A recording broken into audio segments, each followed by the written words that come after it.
प्रयत्न भी प्रार्थना भी दोनों करना चाहिए। खाली प्रार्थना से नहीं, अपना मनुष्य प्रयत्न पूरी तरह से करें, फिर साथ में प्रार्थना भी करें, तब सब काम बनने लगता है ना। तो हम लोग ध्यान की साधना घर घर में करें। किसी भी घर में कोई भी दुखी ना रहे, किसी के भी आंसू ना रहे बहे, ऐसा करना से देखने के लिए हम सब जिम्मेदारी उठाएं। ठीक है। तो वो कैसे होगा? सिर्फ रोटी कपड़ा मकान से नहीं होता, सिर्फ उसी से नहीं होता, मानसिक बल से होता है। मन मजबूत रहे तो किसी भी समस्या को झेलने के लिए व्यक्ति तैयार हो जाता है। मन को मजबूत करने के लिए क्या चाहिए? उसका इंग्रेडिएंट क्या है? वही है गान, ज्ञान और ध्यान। भजन करो, ध्यान करो, ज्ञान की बातें सुनो और सेवा के काम में लग जाओ। यही बात है। ईश्वर आनंद रूप है। हाँ? सबसे उत्तम पूजा क्या है पता है? क्या हमारे शास्त्रों ने क्या बोला पता है? कीन प्रकारेण जैसे भी यस्य कस्यापि देहिनाम, किसी भी व्यक्ति के जो शरीरधारी है, न सिर्फ व्यक्ति नहीं, पशु पक्षी प्राणी सब, संतोषम जनयेत प्राज्ञा, उनके भीतर खुशी पैदा करो, संतोष पैदा करो। तदेव ईश्वर पूजनम, वही ईश्वर की पूजा है। सब में खुशियों को बांटना है।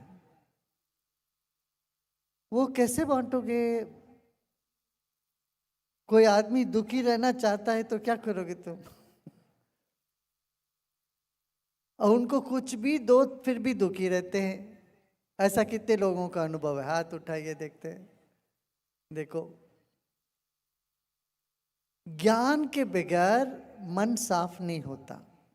जैसे स्नान के बगैर शरीर साफ नहीं होता। शरीर को साफ करने के लिए क्या करना पड़ता? पानी से नहाते। ऐसे ज्ञान के बगैर बुद्धि नहीं साफ होती, भाव के बगैर मन नहीं शुद्ध होता। हाँ, सही सही भोजन करे तो शरीर शुद्ध रहता है। शरीर शुद्धि, मन की शुद्धि, बुद्धि की शुद्धि, ये सब प्राण की शुद्धि से शुरू होती है। गहरी से सांस लो, छोड़ो, प्राणायाम करो थोड़ी देर, 5 मिनट 10 मिनट प्रतिनित्य करेंगे तो ताजगी रहती है। कितने भी काम हो उनके बीच में भी हम ताजगी का अनुभव कर सकते हैं। करोगे ना सब? सब लोग पीछे? हाँ, थोड़ा सा योग करो, व्यायाम। योग करने से जितना हम खाना खाते वो सब अच्छे से पचता है। फाफड़ा खाવું છે, જલેબી, फाफड़ा। सूरत में गाड़ी गाड़ी છે, गाड़ी घारी बहुत भारी છે, घारी। एक घारी खाओ तो 2 दिन भोजन नहीं पचता। फिर बहुत अच्छी चीज है घारी खाना, तो फिर बहुत चलना भी चाहिए। घारी करो, खाओ तो थोड़ा व्यायाम करो, कसरत करो। वो नहीं करते हो तो फिर जकड़ जाएगा। इधर दर्द, उधर दर्द, पाँव में दर्द, पेट में दर्द, पीठ में दर्द, सिर में दर्द, सब दर्द होने लगेगा। हाँ, तो इसलिए हमें थोड़ा सा व्यायाम बहुत आवश्यक है। बड़े लोगों को भी कह रहा हूँ, ये मत सोचना व्यायाम ये सब युवाओं का काम है, हम तो बूढ़े हो गए, हमको क्या करना। नहीं, चलो भाई, चलती रहो, चलती रहो। इसीलिए हमारे देश में ये प्रथा ही रही, मंदिर में भी जाओगे तो पहले परिक्रमा करो, 3 परिक्रमा करो, 4 करो, 7 करो। परिक्रमा करने से, चलने से तो शरीर की शुद्धि होने, भोजन पचने लगता है। यदि पचा भी नहीं हो वो भोजन पचने लगता है। भोजन पच जाता है तो फिर मन में स्फूर्ति जागती है। आम नहीं बनता, आम बोलते हैं, आम माने आम रस नहीं है, आम नहीं है। आयुर्वेद में आम माने शरीर में जो कफ बनती है उसको आम बोलते हैं, जिसमें कीटाणु बसने लगते हैं। उससे हमें अपने आप को दूर करने के लिए कहते कि ये आपको पानी पीना चाहिए अच्छे से। रोज सुबह उठते थोड़ी देर आप आधा ग्लास 1 ग्लास अल्कलाइन पानी पियो। अल्कलाइन पानी पता है क्या है? एक ग्लास, एक आधा लीटर पानी में या 1 लीटर पानी में 2 नींबू और 2 खीरा डाल देना रात को। सुबह वो पानी थोड़ा सा कड़वा होता है, थोड़ा सा खट्टा होता है, थोड़ा सा आधा ग्लास वो पानी सुबह पी ले, 1 ग्लास पानी पी ले, तो शरीर में जो इतना एसिडिटी होती है वो सब थमने लगता है।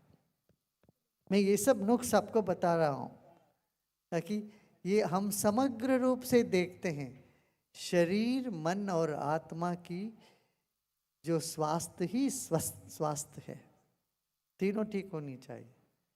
इसलिए ऋषि महर्षियों ने आयुर्वेद लिखा। हमारे लिखा है ना, किसने लिखा? हाँ, कोई डॉक्टर ने तो नहीं लिखा, ऋषियों ने लिखा आयुर्वेद।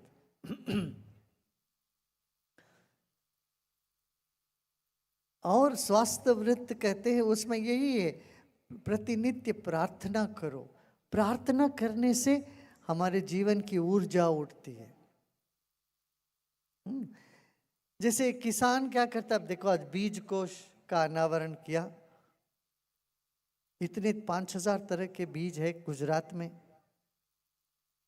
ये बीजों को संरक्षण करना है, हमें बीजों को बचाना है। नहीं तो ये बड़े बड़े जो विदेशी कंपनी आती है, एक तरह की बीज दे देते हैं, उसी को हम उगाते रहते हैं, फिर हमारा बीज नष्ट हो जाते हैं। भारत में ऐसे ऐसे बीज है, देखो क्या क्या है अपने यहाँ। ऐसे 27 तरह तरह की जड़ी बूटी जो लुप्त हो गया है, उसको अपन लोगों ने बचाया है। उसमें से संजीवनी बूटी भी एक है जो हनुमान जी लेके आए हिमालय से, और बेंगलुरु आश्रम में वो संजीवनी बूटी भी मिल गई।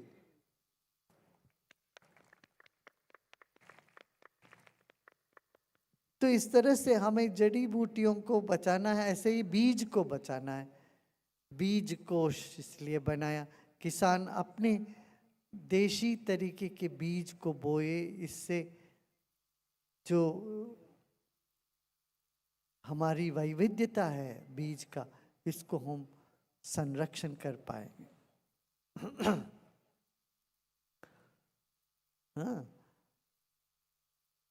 तो आहार शुद्धि, फिर सत्व शुद्धि। सत्व शुद्धि माने बुद्धि शुद्ध रहना चाहिए। बुद्धि शुद्ध रहने के लिए ज्ञान, और ज्ञान क्या है? देखो, जीवन देखते देखते समाप्त हो जाएगा।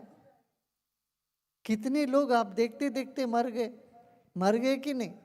कितने लोग मर गए। अब हम भी कहाँ रहेंगे यहाँ हमेशा, आप लोग सब भी तो मरने वाले ही हो एक दिन। जीवन नश्वर है, ये सब समाप्त हो जाएगा, पर्दा लग जाएगा, ये सीन खत्म हो जाएगी। इस बात को हमें याद दिलाना चाहिए बार बार। ये याद आ जाए तो मन को कोई नहीं दुखी कर सकता है। सुन रहे हो क्या पीछे? सामड़ो।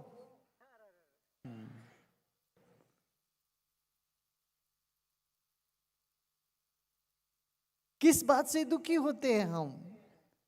छोटी मोटी चीजों को लेके, यहाँ नुकसान हो गया, वहाँ किसी ने गाली दे दिया, उसने वो धोखा दे दिया। अरे भाई, दुनिया में ये तो चलता आ रहा है कब से।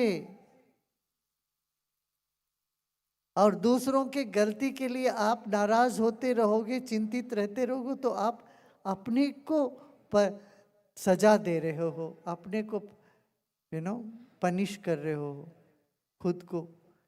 ये छोड़ दे। हाँ, जो आपको करना करो, मगर किसी को थप्पड़ भी मारना हो तो क्रोध से नहीं, मुस्कुराते मारना है। यही अर्जुन को सिखाया भगवान कृष्ण ने। योगस्थ कुरु कर्माणि संगम त्यक्त्वा धनंजय। तुम योग में स्थित होकर के काम करो, क्रोध से नहीं, द्वेष से नहीं, ईर्ष्या से नहीं। युद्ध भी करना हो बुद्धि से करे।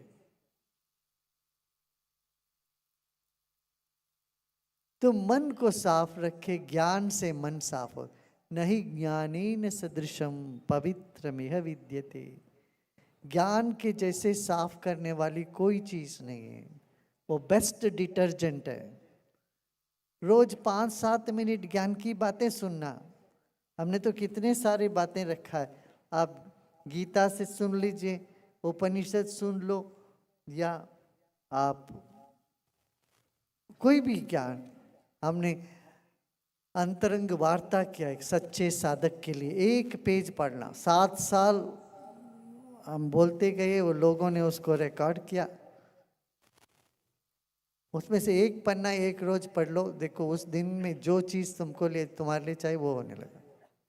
अच्छा, फिर एक बात है, जब भक्ति होती है, भाव शुद्ध होता है, मन में भक्ति होती है, चमत्कार की कमी नहीं होता जीवन में।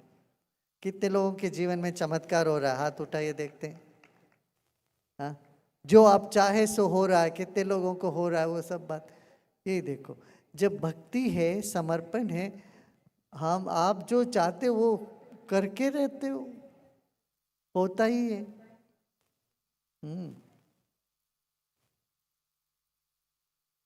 किसी के मन में संकल्प है गुरुदेव को माला पहनाना, इतने भीड़ में मैं कैसे करूं? वहां पहुंच ही गए, माला दे ही दिया, मैंने पहन ही लिया। पहन ही लिया कि नहीं?